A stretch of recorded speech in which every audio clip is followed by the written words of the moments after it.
जय हिंद प्रिय विद्यार्थियों, मैं रविंद्र कुमार आपके अपने हिंदी स्टडी मोशन चैनल पर आप सबका हार्दिक स्वागत करता हूं। प्रिय विद्यार्थियों, आज आप हमारे साथ पढ़ने वाले हैं जयशंकर प्रसाद द्वारा रचित कामायनी नामक महाकाव्य के श्रद्धा सर्ग के इस श्रद्धा मनु शीर्षक के इन छंदों को। तो आइए दोस्तों चलते हैं। सुना यह मनु ने मधु गुंजार, मधुकरी का सा जब सानंद, किए मुख नीचा कमल समान, प्रथम कवि का जो सुंदर छंद, एक झटका सा लगा सा हर्ष, निरखने लगे लुटे से कौन, गा रहा यह सुंदर संगीत, कुतूहल रह न सका फिर मौन। दोस्तों, जब श्रद्धा उस निर्जन स्थान पर मनु के पास में आकर उनसे उनका परिचय पूछती है तो उनको कैसा लगता है, इसमें देखें। सुना यह मनु ने मधु गुंजार, मधुकरी का सा जब सानंद। जब उनका परिचय पूछा तो मनु को उस श्रद्धा के द्वारा पूछे जाने पर उस श्रद्धा का मधुर शब्द मधुकरी का सा, भंवरों के मधु गुंजार, मधुर गुंजन के समान, सानंद आनंददायक प्रतीत हुआ। फिर से समझिए, जब श्रद्धा मनु के पास में आई तो उनका परिचय पूछने लगी तो श्रद्धा का जो मधुर स्वर था, मधुर शब्द था, वो मनु को भंवरों की मधुर गुंजन के समान आनंद देने वाला प्रतीत हुआ। फिर आगे, किए मुख नीचा कमल समान। वो अनजान व्यक्ति से मिलने के कारण, अनजान व्यक्ति से बातचीत के कारण श्रद्धा अपने मुख को नीचे किए हुई पृथ्वी को देख रही थी। उस समय उसका नीचा किया हुआ मुख मनु को खिले हुए कमल के समान प्रतीत हुआ।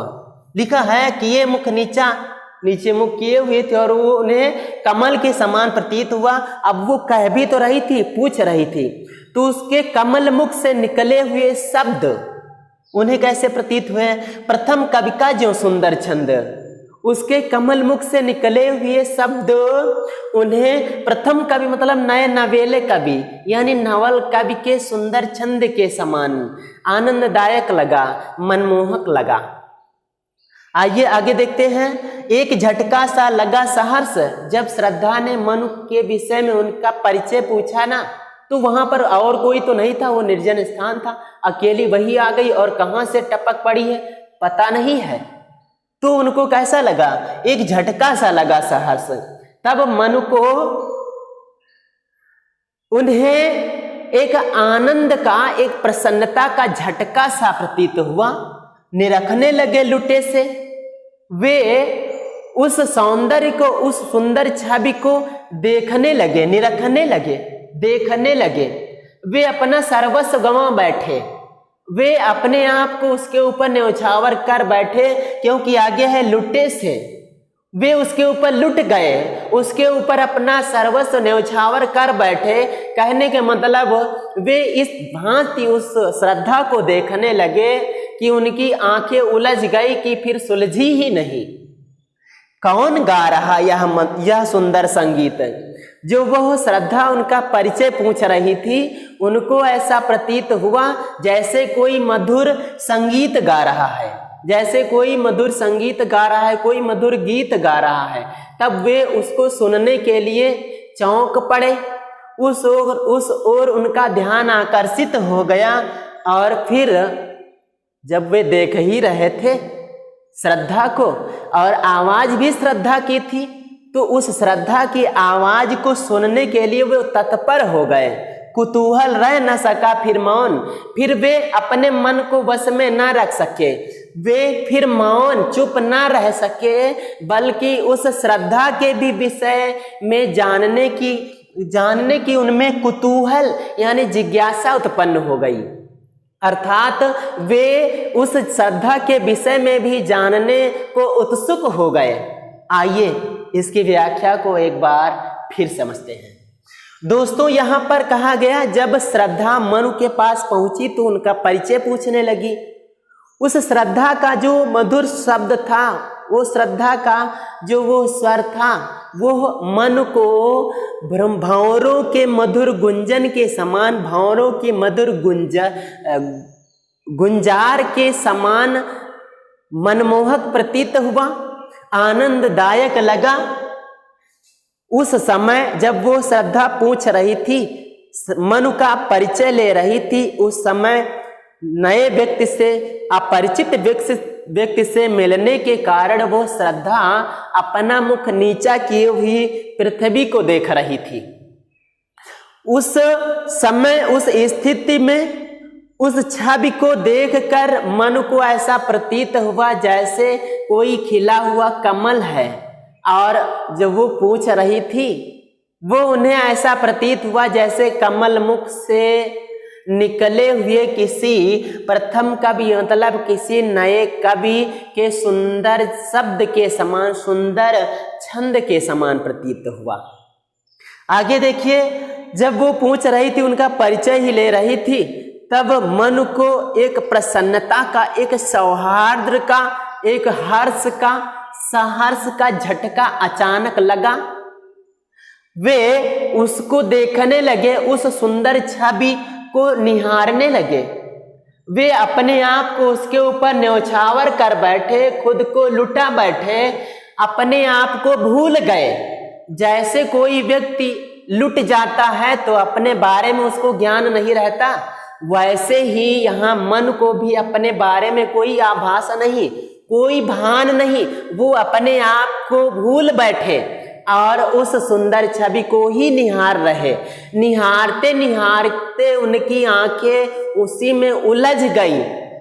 वो श्रद्धा पूछ रही थी तो वो जो स्वर निकला, वो स्वर इनको एक सुंदर गीत के समान मालूम हुआ। वह गीत सुनने के लिए वो तत्पर हो गए। वे चुप न रह सके, जो कि अब तक की शांत स्वर में बैठे हुए थे, चुप न रह सके और उस स्त्री, उस श्रद्धा के विषय में जानने की उनमें जिज्ञासा उत्पन्न हो गई। दोस्तों, हम आशा करते हैं आप लोगों की समझ में बढ़िया सा आया होगा। आइए यहाँ पे काव्य का सौंदर्य देखते हैं। काव्य का सौंदर्य में भाषा दोस्तों यहाँ पर खड़ी बोली है। कौन सी है? खड़ी बोली है। और फिर शैली कौन सी दोस्तों? शैली है प्रबंध, शैली है प्रबंध, है ना दोस्तों। और रस कौन सा है? तो श्रृंगार है, यहाँ पे श्रृंगार है। छंद यहाँ पे ताटंक है दोस्तों, ताटंक है। अलंकार दोस्तों कौन सा है? अलंकार आपने देखा, मधुकरी का सा, झटका सा, लुटे से, उपमा अलंकार दोस्तों। कौन सा है? उपमा अलंकार है। और कोई है, जैसे वो बोल रही थी तो उनको मधुर संगीत जैसा लगा, लेकिन समता सूचक शब्द नहीं है, तो रूपक दोस्तों। क्या है? रूपक है। और भी देखें भाई, यहाँ पर आप देख रहे होंगे लगे लुटे ला वर्ड की आवृत्ति हुई, तो कौन सा है? यहाँ तो भाई अनुप्रास हो गया। कौन सा है? अनुप्रास। शब्द शक्ति दोस्तों यहाँ पे लक्षणा है। कौन सी है? लक्षणा शब्द शक्ति है। गुण कौन सा है? तो गुण है यहाँ माधुर्य, माधुर्य गुण है। फिर से समझते, खड़ी बोली हो गई, शैली प्रबंध हो गई, रस श्रृंगार हो गया, यहाँ पर मिलन है, छंद ताटंक है, उपमा अलंकार उस यहाँ पर मधुकरी सा, मतलब मधुकरी का सा, यानी भ्रमरी के समान, भंवरों की मधुर गुंजन के समान झटका सा लगा, लुटे से, यहाँ पर उपमावाचक शब्द है। तो इसकी परिभाषा क्या होती है? इसकी परिभाषा होती है जहाँ पर उपमेय में उपमान के साथ साधारण धर्म के स्तर पर समता बतलाई जाती है, एक रूपता बतलाई जाती है, वहां पर उपमा अलंकार होता है। यहाँ उपमा हो गया रूपक है, जहां पर उपमेय में उपमान का भेद आरोप किया था। मतलब क्या? जहां पर उपमेय और उपमान एक ही हो जाते हैं, वहां पर रूपक होता है। यहाँ पर आप रूपक देख रहे हैं। अनुप्रास हमने बताया, लगे लुटे ला वर्ड की आवृत्ति हुई, इसलिए अनुप्रास है।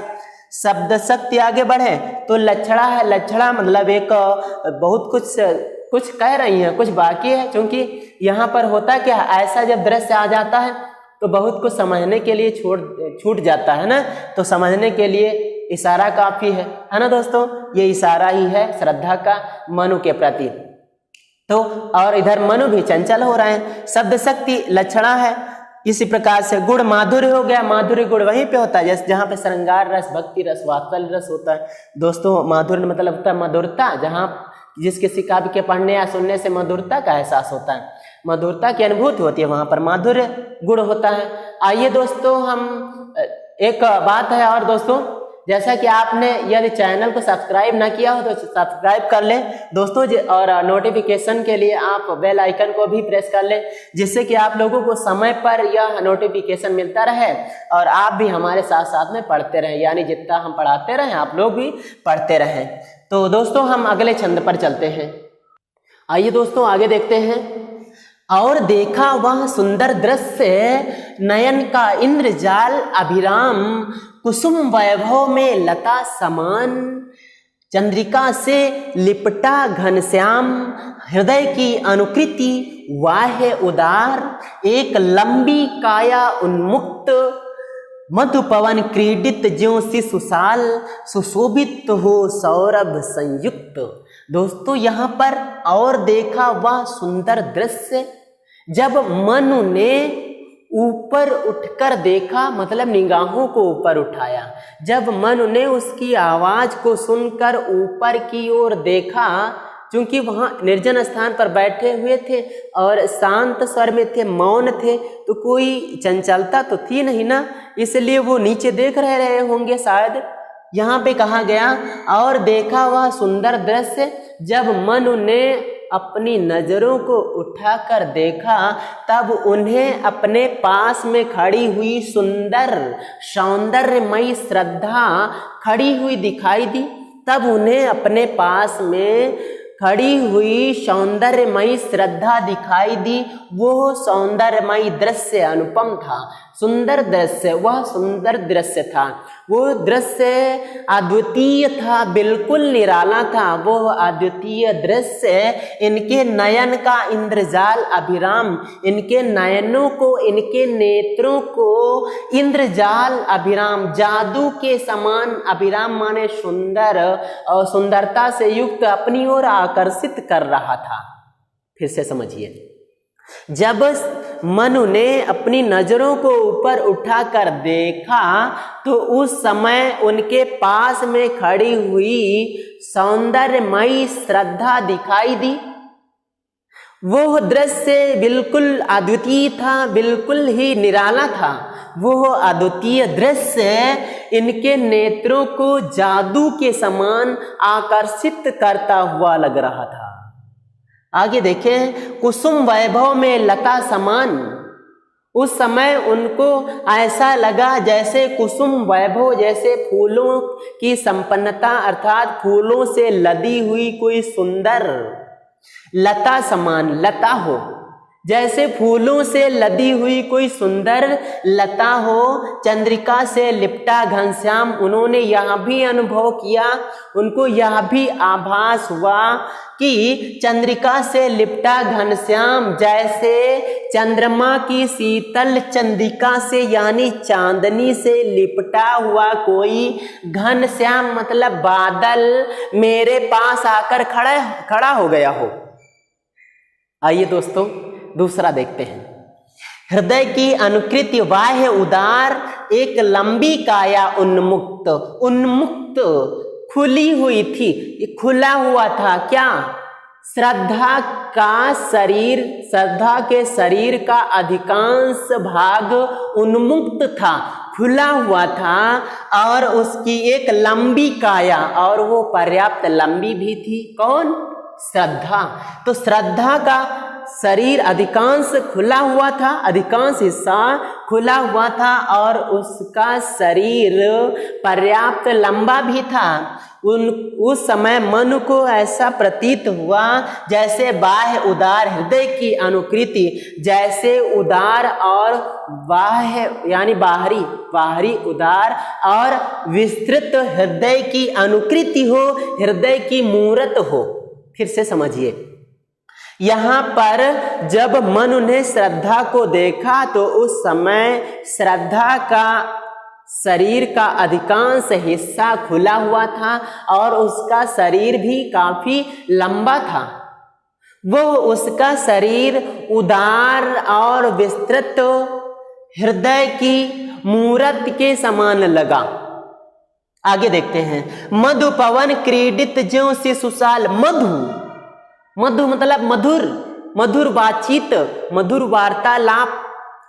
वार्तालाप के समय सौरभ संयुक्त सुगंध से युक्त, जैसे सुगंध से युक्त पवन मतलब वायु के साथ, क्रीडित माने खेलता हुआ, वायु के साथ खेलता हुआ। अब जैसे थोड़ा और उपमान बढ़ा दे तो क्या कहेंगे यहाँ पे, बसंत ऋतु में सुगंध से युक्त धीरे धीरे चलने वाली वायु के साथ, क्रीडित माने क्रीड़ा करता हुआ, खेलता हुआ, ज्यों शिशु साल, साल के छोटे वृक्ष, साल मतलब वो ईयर नहीं दोस्तों, साल वो मतलब जो वृक्ष, साल एक वृक्ष। तो शिशु साल, फिर से देखते हैं, उस मधुर बातचीत के समय उन्हें वसंत ऋतु के सौरभ संयुक्त सुगंध से युक्त धीरे धीरे चलती हुई पवन मतलब वायु के साथ, क्रीडित मतलब खेलता हुआ, शिशु साल, साल के छोटे वृक्ष के समान वह श्रद्धा सुशोभित हो रही थी। फिर से समझने की जरूरत है। यहां पर कहा गया जब श्रद्धा और मनु बातचीत कर रहे थे उस समय वो श्रद्धा कैसे शोभा दे रही थी। बताया गया जैसे बसंत ऋतु में, उपमान ज्यादा बढ़ाए दिए रहे हैं, अतिशयोक्ति हो जाएगी फिलहाल। तो यहाँ पे क्या हुआ, बस जैसे बसंत ऋतु में सुगंध से युक्त वायु के साथ खेलता हुआ साल का छोटा सा वृक्ष हो, ठीक वैसे ही वह श्रद्धा शोभा दे रही थी। आइए दोस्तों इसको फिर से समझते हैं। कहा गया यहाँ शुरुआत से, यहाँ और देखा वह सुंदर दृश्य, जब मनु ने अपनी नजरों को उठाकर ऊपर की ओर देखा तब उन्हें पास में एक सुंदर श्रद्धा खड़ी हुई दिखाई दी, जो अनुपम थी। उसका दृश्य, उसका रूप, उसकी छवि अनुपम थी। वो अनुपम छवि, वो अनुपम दृश्य उनके नेत्रों को जादू के समान आकर्षित करता हुआ लग रहा था। और वो उन्होंने ये अनुभव किया, उनको आभास हुआ कि जैसे वो फूलों से लदी हुई कोई सुंदर लता हो। ये भी अनुभव किया जैसे चंद्रमा की शीतल चांदनी से लिपटा हुआ कोई घनश्याम मतलब बादल का टुकड़ा मेरे सामने आकर खड़ा हो गया हो। आई ना बात समझ में दोस्तों। अगला देखते हैं। यहां पर कहा गया कि वो उस श्रद्धा का शरीर का अधिकांश हिस्सा खुला हुआ था और उसका शरीर भी काफी लंबा था, पर्याप्त लंबा था। उस समय वो मन को उदार और विस्तृत हृदय की मूर्त के समान प्रतीत हो रही थी। उसका जो रूप था, श्रद्धा का जो रूप था, उसका जो शरीर था, उसकी जो लंबाई थी, वो उस समय मन को उदार और विस्तृत यानी विशाल हृदय की मूर्ति के समान प्रतीत हुई। और फिर आगे कहा गया उस मधुर वार्तालाप के समय वो श्रद्धा कैसे शोभा दे रही थी। इसमें बताया गया जैसे बसंत के मौसम में सुगंध से युक्त धीरे धीरे हवा के साथ खेलता हुआ साल का छोटा सा वृक्ष प्रतीत होता है, ठीक वैसे ही यहाँ श्रद्धा भी शोभा दे रही थी। दोस्तों हम आशा करते हैं आप लोगों को अच्छी तरीके से समझ में आ गया होगा। तो लेकिन एक और बात है, आप लोगों में से कुछ लोग हैं जो आलस्य कर रहे होंगे। भाई ये हो आलस्य को छोड़िए और थम्स अप कीजिए यानी लाइक कीजिए, है ना दोस्तों। और अगर आपने चैनल को सब्सक्राइब नहीं किया तो उसको भी सब्सक्राइब कर लीजिए। बार बार कहने की क्या जरूरत है दोस्तों, है ना। आइए देखते हैं काव्य का सौंदर्य को। भाषा कौन सी है यहाँ पे, वो है खड़ी बोली। कौन सी है दोस्तों, खड़ी बोली है। अच्छा शैली कौन सी है, वो है प्रबंध, प्रबंध शैली हो गई। और रस श्रृंगार, रस है दोस्तों श्रृंगार। और छंद यहाँ पे ताटंक है। कौन सा है दोस्तों, ताटंक छंद है। और अलंकार देखें तो अलंकार हम देख रहे हैं भाई, सबसे पहले तो हम अनुप्रास को रख लेते हैं और फिर रखेंगे सबको दोस्तों। यहाँ पर कहा गया है जो उपमा आ गई, उपमा अलंकार हो गया। और दूसरी बात यहाँ बताया कि चंद्रिका से लिपटा, यहाँ पर भी उपमा ही है। कुसुम वैभव में लता समान, यहाँ पे तो रूपक हो गया दोस्तों। कौन सा है? रूपक। कुछ ज्यादा ही बढ़ चढ़ के वर्णन किया गया है यहाँ पर। यहाँ हो जाएगा अतिशयोक्ति। क्या हो जाएगा? अतिशयोक्ति। इधर भी देखते हैं, यहाँ पर शब्द शक्ति दोस्तों कौन सी है? वो है लक्षणा। कौन सी है दोस्तों? लक्षणा शब्द शक्ति है। और गुण है यहाँ पर माधुर्य दोस्तों, माधुर्य। तो फिर से देखते, खड़ी बोली हो गई, शैली प्रबंध हो गई जो निरंतर चलती है शैली, यानी वहाँ काव्यों, खंड काव्यों, नित्य काव्यों की। श्रृंगार रस हो गया, यहाँ पर श्रद्धा और मनु का मिलन है का वर्णन है। छंद ताटंक हो गया, अनुप्रास हो गया, यहाँ पर वर्णों की आवृत्ति हुई है। अब वर्णों की आवृत्ति कहाँ पे हुई है? आप ढूंढिएगा जहाँ जहाँ भी हुई है दोस्तों, है ना।